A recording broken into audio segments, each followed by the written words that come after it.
بسم اللہ الرحمن الرحیم۔ پیارے ناظرین محترم، السلام علیکم۔ آج کا ہمارا موضوع ہے رسول اللہ صلی اللہ علیہ وآلہ وسلم کا خطبۃ الوداع۔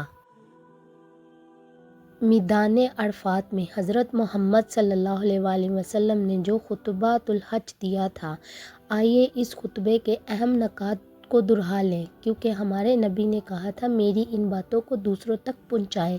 اے لوگو سنو، مجھے نہیں لگتا اگلے سال میں تمہارے درمیان موجود ہوں گا۔ میری باتوں کو بہت غور سے سنو اور ان کو ان لوگوں تک پہنچاؤ جو یہاں نہیں پہنچ سکے۔ اے لوگو، جس طرح یہ آج کا دن، یہ مہینہ اور یہ جگہ عزت اور حرمت والے ہیں، بالکل اسی طرح دوسرے مسلمانوں کی زندگی عزت اور مال حرمت والے ہیں۔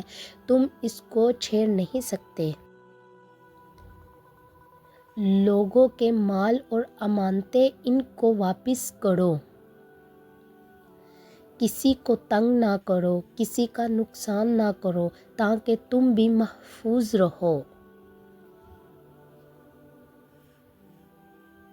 یاد رکھو تم نے اللہ سے ملنا ہے اور اللہ تم سے تمہارے اعمال کی بابت سوال کرے گا۔ اللہ نے سود کو ختم کر دیا، اس لیے آج سے سارا سود ختم کر دو، معاف کر دو۔ تم عورتوں پر حق رکھتے ہو اور وہ تم پر حق رکھتی ہیں۔ جب وہ اپنے حقوق پورے کر رہی ہیں تو تم ان کی ساری ذمہ داریاں پوری کرو۔ عورتوں کے بارے میں نرمی کا رویہ قائم رکھو، کیونکہ وہ تمہاری شراکت دار اور بے لوث خدمت گزار رہتی ہیں۔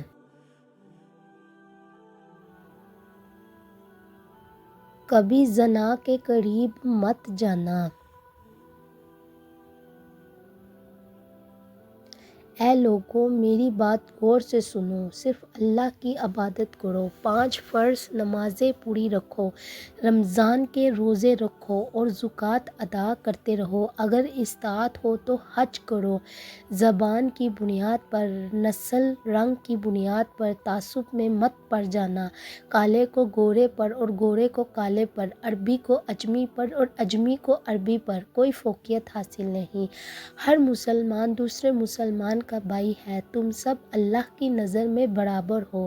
برتری صرف تقویٰ کی وجہ سے ہے۔ یاد رکھو تم ایک دن اللہ کے سامنے اپنے اعمال کی جواب دہی کے لیے حاضر ہونا ہے۔ خبردار رہو، میرے بعد گمراہ نہ ہو جانا۔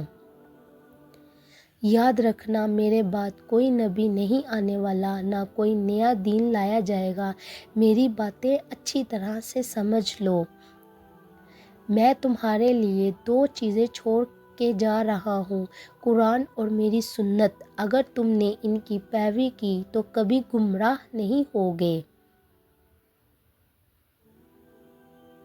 سنو تم لوگ جو موجود ہو، اس بات کو اگلے لوگوں تک پہنچانا اور پھر اگلے لوگوں کو پہنچائے، اور یہ ممکن ہے کہ بعد میں آنے والے میری بات کو پہلے والوں سے زیادہ بہتر سمجھ کر عمل کر سکیں۔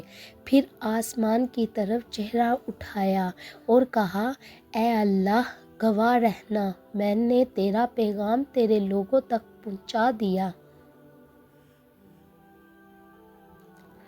اللہ تعالیٰ ہمیں ان لوگوں میں شامل کرے جو اس پیغام کو سنے، پڑھیں اور اس پر عمل کرنے والے بنیں اور اس کو آگے پھیلانے والے بنیں۔ اللہ ہم سب کو اس دنیا میں نبی کی رحمت، محبت اور سنت عطا کرے اور آخرت میں جنت الفردوس میں اپنے نبی کے ساتھ اکٹھا رکھے، آمین۔ تو پیارے ناظرین، یہ تھا ہمارا آج کا موضوع۔ آپ ہمارے چینل کو لائک، سبسکرائب اور شیئر کر دیں تاکہ آپ کو ہماری ہر آنے والی ویڈیو کا نوٹیفیکیشن